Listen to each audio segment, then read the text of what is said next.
I'm Ingo Rademacher, and behind me is a 2021 Toyota Highlander. It's the hybrid all-wheel drive, and I'm going to test it and see how it stacks up against the Toyota Sienna. So I think the question between most couples that are in the market for an SUV or a minivan, it's a 2.5 liter four-cylinder gas engine combined with the hybrid system, puts out about 250 horsepower roughly, and the torque, it feels like it's about the same or maybe a little bit more. It's actually quite torquey off the line, but it makes a lot more sense to combine a 2.5 liter four-cylinder engine with a hybrid system rather than a V6. That really doesn't make a lot of sense to me at all. It was a 9,000 foot climb up here, and we got a little bit less than the minivan got, but we're also going 77 miles an hour. We got 24 miles per gallon, which if this was a gas only version, I guarantee you with that kind of headwind, this would have been 15 at the most. So it was good for the conditions that we're in. Right now I'm driving around Mammoth, we're going to the lakes, we're driving around town. I'm gonna do some back roads right now. We're getting 30. I don't think the styling on this is bad at all. I think they did a really good job with it. I really like the interior, and really this is where you spend most of your time. But this also comes from a guy who bought a Honda Element and a Honda Ridgeline, the first edition. Ugly cars, but they worked great for what I needed them to do. So styling wise is not as important to me as how the car drives. It's right up there with the ride quality of the minivan. The only time that it kind of pogoed a little bit when it was fully loaded and there was some whoopties on the 14, it kind of does this, and it was bouncing quite a bit. Sporty, which this is, if you're driving it on a wind twisty road, it actually is quite fun to drive, and the engine has a nice racy sound to it. You don't even know you're driving a hybrid. Although that rubber band CVT transmission sound, I don't love that.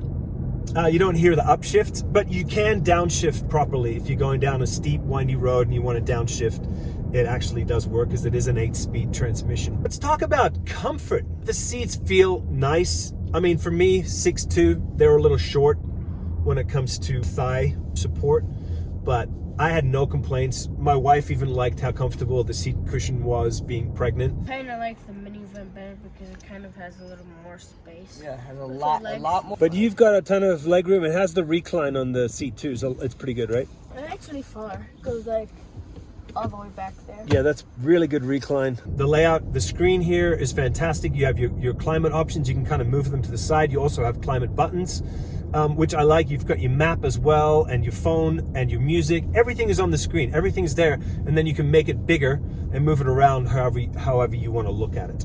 The heated steering wheel, it's a push button that stays on. So if you live in a cold climate, you just push that on, you just leave it on. Same with the heated seats, and you had them on when you left. They'll be on again when you start the car, which I think is nice. The one complaint, it is a little bit louder when it comes to wind noise than even the Sienna. And the Sienna I thought was acceptable. If I would buy the Sienna, I would probably do some custom soundproofing just to make it a little bit more quieter inside. But one of the things that I really noticed about the Highlander is road noise.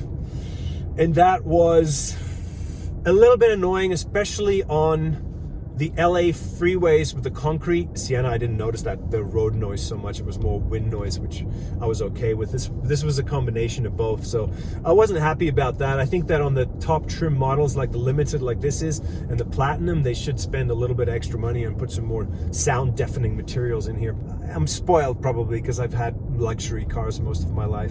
For the people that are in the market for either a Toyota Sienna or a Highlander like this is, it really depends on how much room you need and how cool you have to be. Now, as far as cool factor goes, I don't know if the Highlander is that much cooler than the minivan. It's a close call. I would 100% not get this. I would get the Sienna for sure. The amount of storage, I mean, this has good amount of storage. There's little pockets everywhere here, but it doesn't have the bridge center console like the Sienna does, where you can put like a massive water bottle underneath here and a bunch of other things. I mean, Pohaku crawled through that hole that's underneath that console. There's so much room in this Sienna that this just doesn't have. And if you are taking your elderly parents with you as well, having those automatic doors, and the third row on the Sienna is a real third row. You can sit 3 adults back there and have just an incredible recline. Not a lot of room really for luggage. You can put a couple of handbags here. Back seats, unfortunately, I can't really fit in there. It's really only good for, you know, for kids for short trips. He's 5'8", and his knees are up around his ears. The recline is good, right? But leg room wise, I mean, I'd have to move this forward a little bit like that, so this person wouldn't have a lot of leg room and not a lot of recline. Oh my God, it's like the tiniest amount of leg room. I've sat in the back of the Atlas, and that one is way, way bigger. That would be a closer toss-up to a minivan. But I've talked to Atlas owners that have had minivans before, and they regret selling the minivan to get the Atlas, which looks cooler.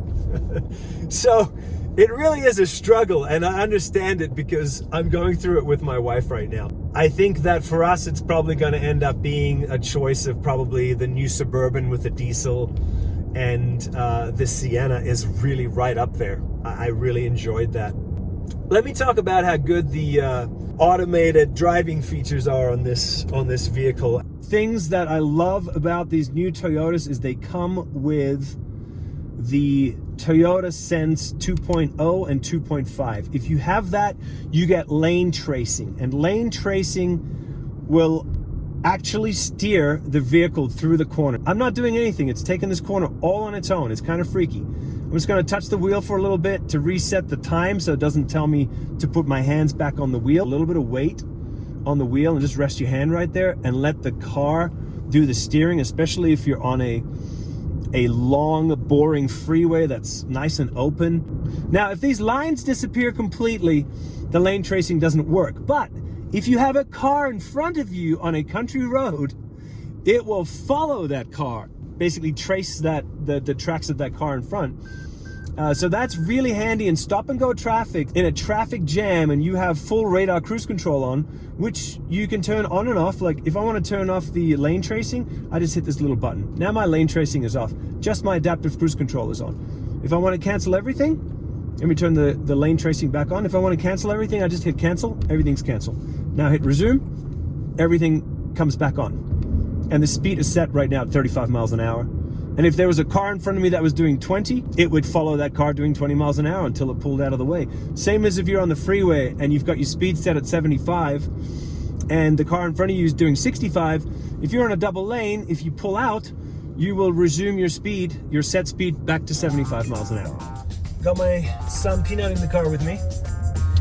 Gonna help me with this car test today, right? Yep. You can get it on the Platinum. Yeah, so you can get heated seats, so that's not a problem. Yeah, so that's one of the things the kids complained about right away, that there was no heated seats because they're spoiled. And whose fault is that?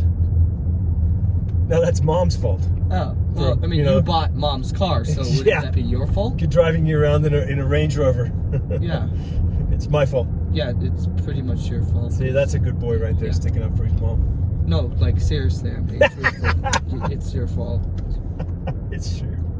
It's my fault. Okay, I spoiled you. No more heated seats for you. Okay.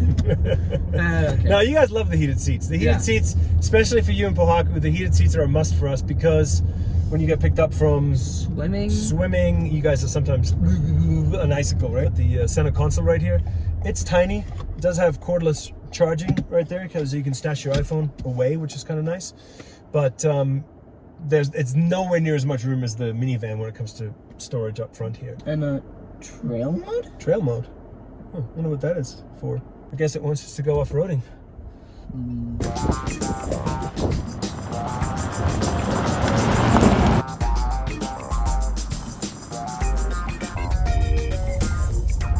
This is a very rocky trail, and it's good to see that it is sending a lot of power to the rear wheels. Okay, so we found this good little spot where we got it stuck.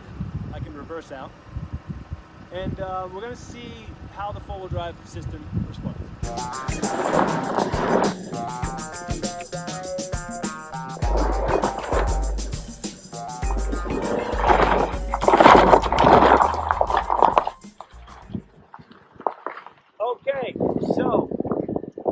it's very interesting how that works. You can see that if I'm giving it a little bit of throttle like I would do with a regular four-wheel drive system, I'm stuck. But because it's an intelligent four-wheel drive system, it wants you to plant your foot on the gas a little bit harder, and then it starts to sort out which wheel to send the power to. Let's see how far we can get up this rocky trail right here.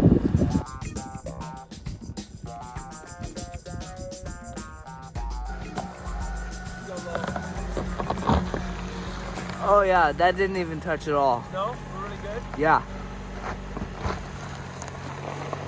It's actually really impressive so far. This is really steep and very rocky and bumpy, and the all-wheel drive system, I'm very impressed with it. These aren't even off-road tires either. They're just mud and snow, and they're more road orientated, and they're 20-inch wheels too. So we made it all the way to the rock garden, and it's impressive that it made it this far. I mean, this is real off-roading stuff. I don't think anybody would ever use this car to do this. I can't believe it made it this far. I just don't want to damage it going through here. I know I could go through there. Yeah, I'll tell you when to stop, okay? Go. You're past it. I can see it on my top view now on the camera. Yeah, you can see this big rock coming up to my right there. I'm just gonna squeeze past that. No problem.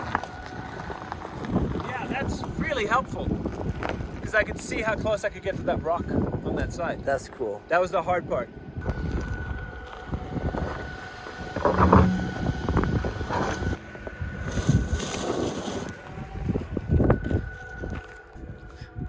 am I stuck on? It's just rocks.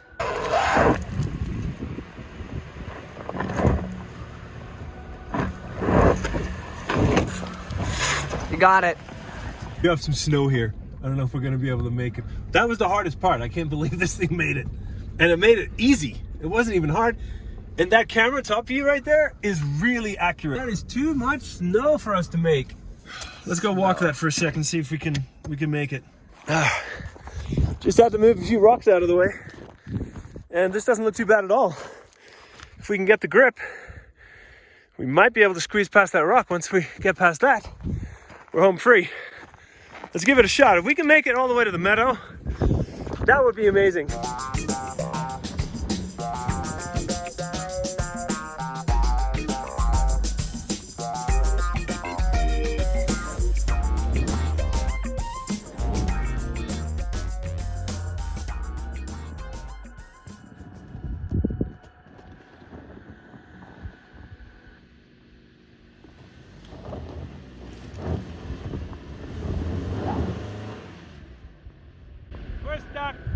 Yep. This is how far we got. And yeah, that was wishful thinking, but that's impressive. Thanks for helping me. Thanks for being my camera guy. And hopefully you'll join me on the next one. I don't think I have much of a choice. You don't. Thank you. I appreciate it.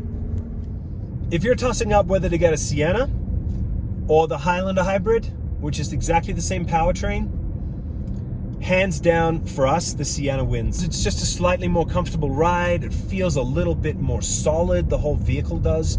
I think because you have those big sliding doors.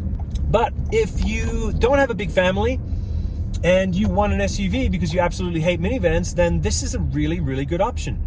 And again, it's a Toyota. They do a really good job with their hybrid system. Thanks for joining me, guys. I got some other vehicles lined up. Next month, I've got a 2021 Ford Expedition Platinum, regular length, not the Max, lined up to do a little test right before the baby comes.